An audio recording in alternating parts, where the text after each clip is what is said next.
ये कहानी है एहसान का कर्ज चुकाने वाले की। लेकिन ये एहसान एक इंसान ने दूसरे इंसान पर नहीं, बल्कि एक इंसान ने जानवर पर किया था। वो जानवर जो अगर कभी किसी इंसान के सामने आ जाए तो उसे देखकर ही उसकी आधी जान चली जाए। अक्सर लोग जंगल में जाने से डरते हैं क्योंकि जंगल का इलाका इंसानों के लिए नहीं, उन जानवरों का होता है। ऐसे ही एक चीते ने एक इंसान के साथ क्या किया, ये बताने वाली ये कहानी है। क्यों एक चीता दिन रात लगातार 2 दिनों तक एक बूढ़ी औरत के पास बैठा हुआ था। ऐसा क्या हुआ था कि वो बूढ़ी कुछ कर नहीं पा रही थी उस चीते से बचने के लिए। तो आइए शुरू करते हैं आज की कहानी, जिसे सुनकर और देखकर आपके रोंगटे खड़े हो जाएंगे। एक छोटा सा गांव था, हरे भरे खेत खलिहान, सुंदर मीठे पानी की झील, पहाड़ों से घिरे हुए उस गांव में किसी चीज की कोई कमी नहीं थी। गांव के ज्यादातर लोग खेती करते थे। सुबह तड़के उठकर अपने खेत में चले जाते थे, दिन भर काम करके शाम को सूरज ढलने के समय घर लौट आते थे। उसी गांव में रहती थी एक बूढ़ी दादी, जिसका नाम था माणिक। माणिक दादी लगभग 70 साल की हो गई थी। उसके सिर्फ चेहरे पर ही नहीं, हाथ और पैरों पर भी झुर्रियों ने अपने निशान बना लिए थे। उसकी त्वचा लटकने लगी थी। उसकी बूढ़ी आंखें अब ज्यादा दूर तक देख नहीं पाती थी। वो एक विधवा थी और कुछ सालों पहले उसके पति की रहस्यमय तरीके से मौत हो गई थी। माणिक दादी और उसके पति जंगल में जाकर दुर्लभ जड़ी बूटियां ढूंढकर लाते थे और उनकी दवाइयां बनाकर गांव में बेचते थे। गांव में दूसरा कोई वैद्य नहीं था। गांव वाले सब लोग माणिक दादी के बनाए हुए दवाइयों को खाकर तंदुरुस्त रहते थे। माणिक दादी इतनी बूढ़ी होने के बाद भी अकेले जंगल में जाकर जड़ी बूटियां लेकर आती थी। एक बार वो ऐसे ही जंगल में जाने के लिए घर से बाहर आई थी। अब वो पहले की तरह तेजी से चल नहीं पाती थी। उसे गांव के शिशुपाल और किशन ने देखा और कहा, अरे माणिक दादी, तुम तो अभी ठीक से चल भी नहीं पा रही हो। क्यों जाती हो जंगल में? पता नहीं वहां कब कौन सा खतरा सामने आ जाए। हाँ, किशन सही कह रहा है दादी, अब इस उम्र में ऐसा खतरा मोल लेना क्या सही है। शिशुपाल ने किशन के कहने में अपनी हामी भरी। उन दोनों की बात सुनकर माणिक दादी हल्के से मुस्कुराई। उसने कहा, तुम दोनों जो कह रहे हो वो सही है बच्चों, लेकिन मुझे अपना पेट पालने के लिए ये काम करना ही पड़ेगा। अगर दवाई नहीं बेचूंगी तो पैसे कैसे कमाऊंगी? मेरा तो कोई बेटा या बेटी भी नहीं है जो मुझे पाल सके। दादी की ये बात सुनकर किशन ने फिर कहा, दादी, आज तक आपने इतने गांव वालों का इलाज करके उन्हें स्वस्थ किया है। अब हम सबका भी फर्ज है कि आपके लिए कुछ करें। हम सब मिलकर आपका ध्यान रखेंगे, आपके सब खर्चे उठाएंगे, लेकिन आप जंगल में मत जाया कीजिए।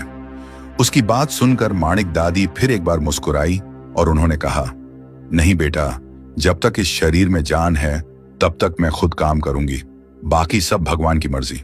ऐसा कहकर माणिक दादी अपनी छड़ी पकड़कर जंगल में चली गई। जंगल में जाकर उसने अपनी हमेशा वाली जगह पर जाकर जड़ी बूटी तोड़ने लगी। उसे हर समय ऐसा लग रहा था कि कोई उस पर नजर रखे हुए है, लेकिन वो घबराई नहीं। उसने अपनी छड़ी पास ही रखी थी। उसने ध्यान से जड़ी बूटियां तोड़ी और धीरे धीरे चलकर गांव में वापस आई। अपने थरथराते हुए हाथों से पत्थर पर जड़ी बूटी पीसकर उसकी दवाई बनाकर कांच की शीशियों में भरकर रख दी। शाम होने के बाद शिशुपाल भागते हुए आया और उसने माणिक दादी से कहा, दादी दादी, जल्दी दवाई दे दीजिए, मेरी बेटी अचानक बुखार से तप रही है। माणिक दादी ने शिशुपाल से पूछा, क्या तुम्हारी बेटी पानी में भीगी थी? शिशुपाल ने कहा, हाँ, आज वो नदी में तैरने गई थी, उसके बाद ही उसे बुखार चढ़ा है। माणिक दादी ने कहा और एक शीशी उठाकर शिशुपाल के हाथ में रखी। ये दवाई तुम्हारी बेटी को अभी पिला दो, सुबह तक उसे आराम आ जाएगा। शिशुपाल ने माणिक दादी को पैसे दिए और कहा, दादी, सुबह मैं तुम्हें जंगल में जाने से मना कर रहा था, लेकिन आज अगर तुम नहीं होती तो पता नहीं मेरी बेटी को समय पर दवाई कहां से मिलती। माणिक दादी ने कहा, कोई बात नहीं, अब जल्दी जाकर बेटी को दवाई पिला दो। शिशुपाल फिर एक बार माणिक दादी को धन्यवाद देकर घर चला जाता है। ऐसे ही माणिक दादी जंगल में जाकर जड़ी बूटियां तोड़कर ले आती थी।